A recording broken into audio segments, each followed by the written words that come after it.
Supreme court का देश भर के जो सिविल केस हैं और क्रिमिनल केस हैं उनको लेकर एक बड़ा फैसला आया है और 5 जजों के संविधान पीठ ने कहा है कि अगर किसी बड़ी अदालत ने किसी मामले में स्टे दे रखा है, अंतरिम स्टे है, तो वो जो 6 महीने के भीतर वो स्टे जो है खत्म अब नहीं होगा। 2018 का अपना फैसला सुप्रीम कोर्ट ने पलट लिया। हमारे साथ राकेश द्विवेदी साहब हैं जो सीनियर एडवोकेट हैं सुप्रीम कोर्ट में। सर, इस फैसले को आम लोगों को अगर हम बताएं तो इस फैसले के क्या मायने हैं?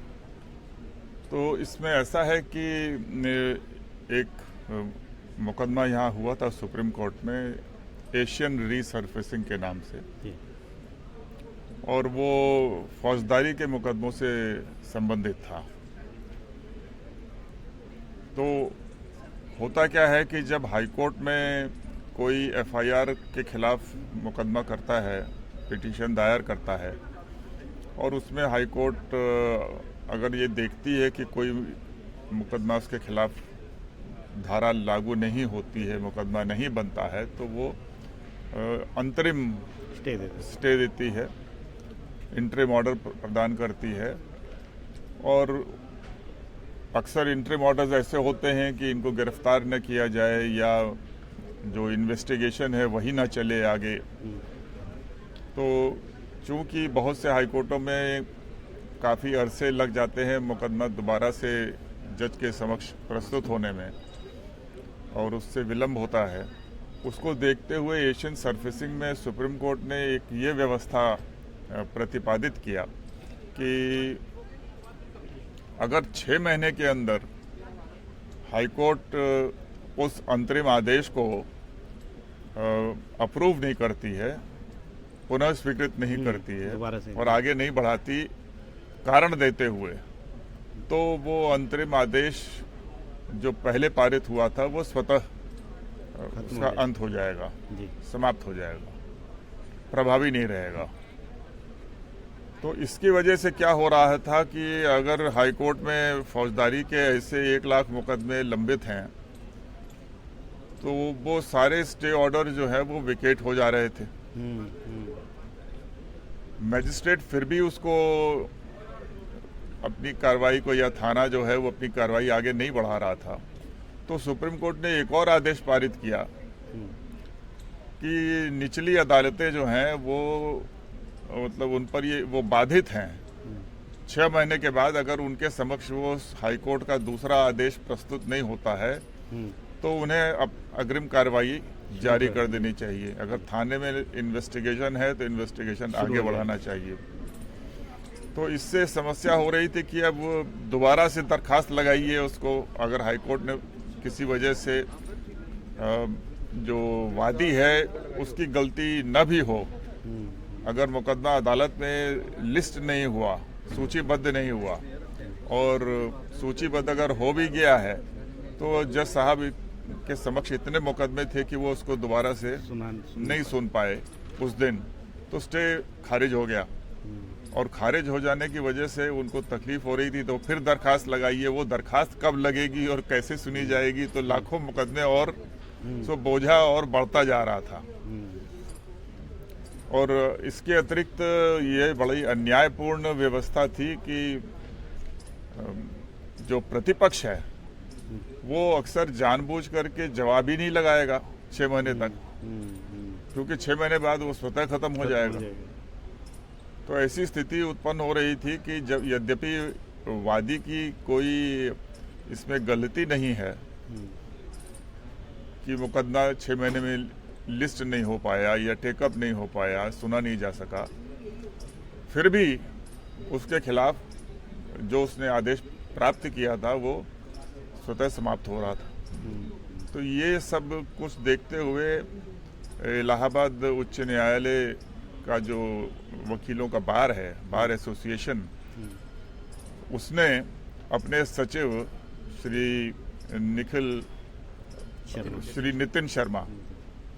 नितिन शर्मा वहाँ के सचिव हैं, तो उनके मार्फत जो है ये यहाँ पर हम लोगों ने मुकदमा किया था।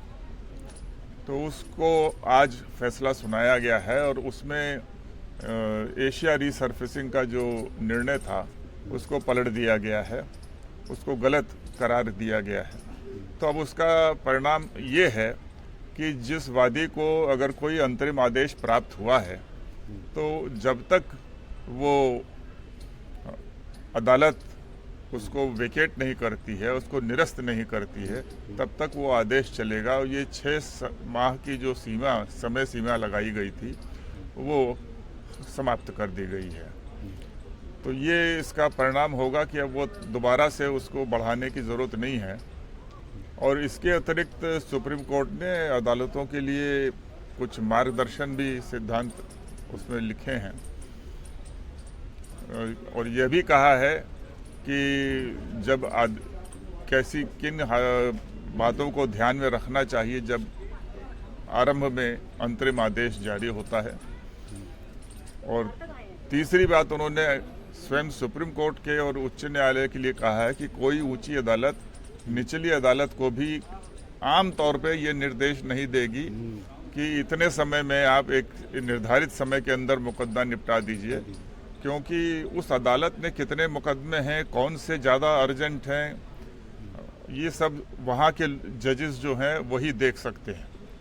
तो कोई बड़ी भारी एक्स्ट्रा ऑर्डिनरी यानी असाधारण परिस्थिति होनी चाहिए, उस स्थिति में कुछ निर्देश हो जाए। पर ये नहीं है कि हर मुकदमे में आप अगर ऐसे आदेश करते चले जाएंगे तो निचली अदालत की जो अपनी सूची होती है वो पीछे जो मुकदमे एक्चुअल वास्तव में अर्जेंट होंगे, जल्दी सुनने लायक, वो पीछे रह जाते हैं। और तो ये एक महत्वपूर्ण। सर, आप बहुत सालों से यहाँ पर हैं, इस फैसले को हम अगर देखें तो स्टे वैकेट हुआ, लाखों लोगों को फायदा होगा। दूसरा जो है, जो डायरेक्शन दिया, हमने देखते हैं जब भी कोई पीआईआर आती है किसी तरह की बड़े मामलों में, गंभीर मामलों में, तो यही मांग होती है कि सुप्रीम कोर्ट इसको ऑब्जर्व करे, ट्रायल कोर्ट को आदेश दे। तो वो जो ये जो आदेश अब सुप्रीम कोर्ट ने दिया है, ये कितना बड़ा, कितना महत्वपूर्ण आदेश ये है? तो ये काफ़ी महत्वपूर्ण है। तो हम वकीलों को भी बड़े सोच समझ करके देखना होगा कि हम ये नहीं है कि आम तौर पे हमारा क्लाइंट है, हम लोग अक्सर अपने क्लाइंट के इंटरेस्ट में ये जोर डालते हैं कि भाई कुछ नहीं हो रहा है तो कम से कम हाई कोर्ट को आदेश कर दीजिए कि वो जल्दी हमारा निपट जाए मुकदमा। उनकी अपनी समस्या है कि वहाँ देरी हो रही है। तो जो विलम्ब की समस्या है वो तो अपनी जगह है और उसके लिए उसका हल ढूंढना पड़ेगा सभी अदालतों को मिलजुल करके। अच्छे जज नियुक्त हों और सुनवाई हो, अंतिम सुनवाई हो। तो ये तो एक अपनी समस्या है, मगर इसका उपचार ये नहीं था कि मेरी गलती हो या ना हो, हमारा आदेश खत्म हो गया 6 महीने बीतने पे। तो इस फैसले को आप किस तरह से देखते हैं? क्या इस फैसले से आप संतुष्ट हैं या आम लोगों को इससे फायदा होगा, वादियों को? हम लोग तो संतुष्ट हैं, क्योंकि हम लोग तो चाह ही रहे थे कि ये एशिया से रिसर्फेसिंग का जो 6 माह का सीमा था वो समाप्त कर दिया जाए। और हम समझते हैं इससे जो हाई कोर्ट के जो मुकदमों का निस्तारण का जो संचालन है उसमें लाभ होगा। बाकी जजों को अपना देखना होगा कि कैसे मुकदमों को जल्दी निस्तारित करें। बहुत बहुत धन्यवाद। एक राकेश दीक्षित द्विवेदी साहब ने बहुत अच्छी तरह से समझाया है हाई कोर्ट को लेकर, और सुप्रीम कोर्ट ने अपने ऊपर भी ये बात लागू की है कि साधारण परिस्थितियों में ही सिर्फ किसी निचली अदालत को समयबद्ध तरीके से एक टाइम पीरियड के भीतर किसी मामले का निपटारा करने को कहा जाए, क्योंकि वो जो अदालतें होती हैं वही जानती है कि वहाँ की जो ज़मीनी परिस्थिति क्या है, वहाँ के हालात क्या हैं। तो एक बड़ा फैसला संविधान पीठ का आया है। नई दिल्ली से आशीष भार्गव, एनडीटीवी इंडिया।